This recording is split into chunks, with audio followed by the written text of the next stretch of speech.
Welcome to Bitchin, brought to you by New Coke. Taste the 80s. From the makers of New Coke now comes New Coke Malt Liquor. With the highest alcohol content of any Coca-Cola product, New Coke Malt Liquor is guaranteed to make you the life of the party.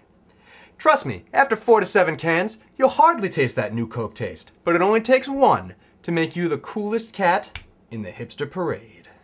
So if you're over 21 or even just pretending to be, remember, that's New Coke Malt Liquor. Drink responsibly.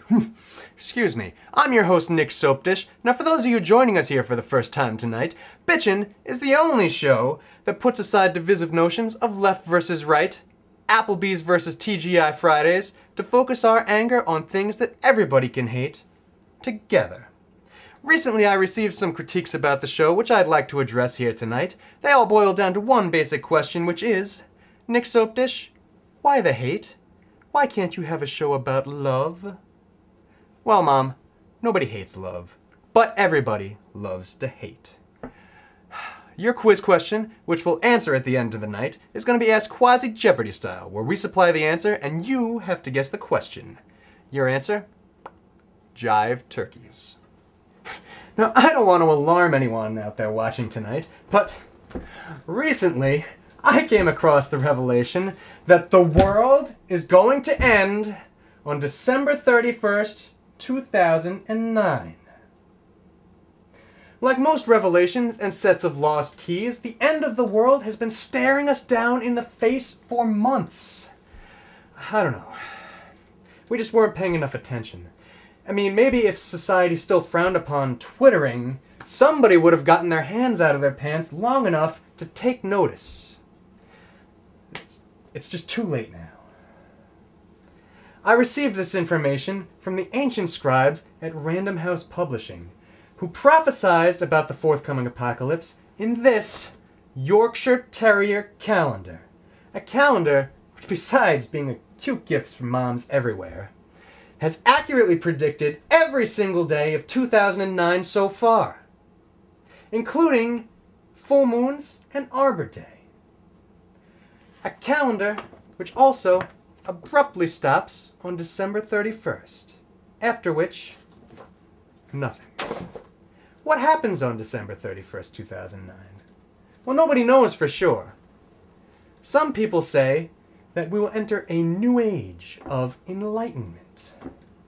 Others say we'll all have to go out and buy new calendars. But I say, you better ask Santa for some duct tape and bottled water this Christmas, because it very well may be your last. Next up, we'll be taking a look at movies in a little segment I like to call Nick's Flicks. Tonight we're talking about a so-called film named Paranormal Activity.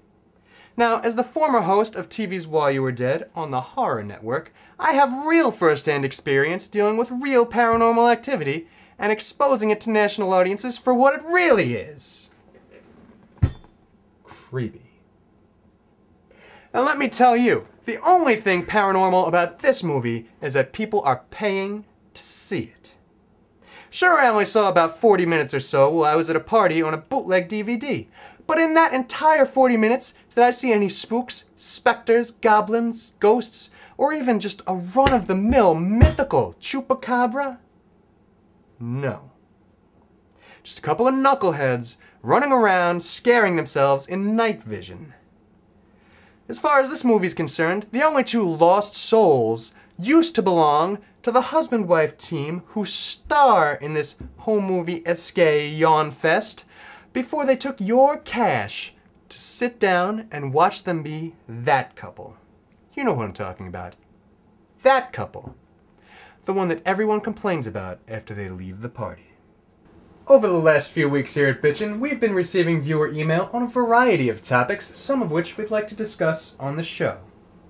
Tonight's letter comes from a Miss Kathleen Jacobs, who writes, Dear Nick, I'm in my freshman year at college, and I am being pressured from everyone I know about what major to choose. The only problem is, I don't know what I want to do with my life. Do you have any helpful suggestions? Well, kitten, in my experience, knowing what you want is never half as important as knowing what you don't want. Sure, I knew I wanted to host TV. Did it matter what kind of show? No. Because you don't have to know anything about a show to host it. That's what guest experts are for. But I know what I don't want to do, and that is vote. Look at it this way. Gandhi spent half his life running around saying, "I want to help the unfortunate." And did anyone care? No. Not until he stood up and said, "I do not want to eat food anymore." Once he did that, once he stood up and said what he did not want to do, that's when people took notice. And thanks to his decisive negativity, now India no longer has to pay such high tariffs on the tea that they import from Great Britain. Finally, for our last segment tonight, I have some advice for all the kids out there watching. You may want to grab a pencil and some paper to help you write this down. Ready? Don't listen to advice that you get on the internet. There's no internet bibliography, and you can't fact-check an opinion. Especially opinions from shut-ins. I'm sorry, I mean bloggers. No, I'm pretty sure I meant shut-ins. Your quiz question tonight was asked quasi-Jeopardy style, where we supplied you with the answer, which was jive turkeys. The question? Which all-important network television viewer demographic likes to answer quiz questions? Tune in next week for more Bitchin' with Nick Soapdish. Till then, I'm Nick Soapdish saying, I'm not really a talk show host. I just play one on TV.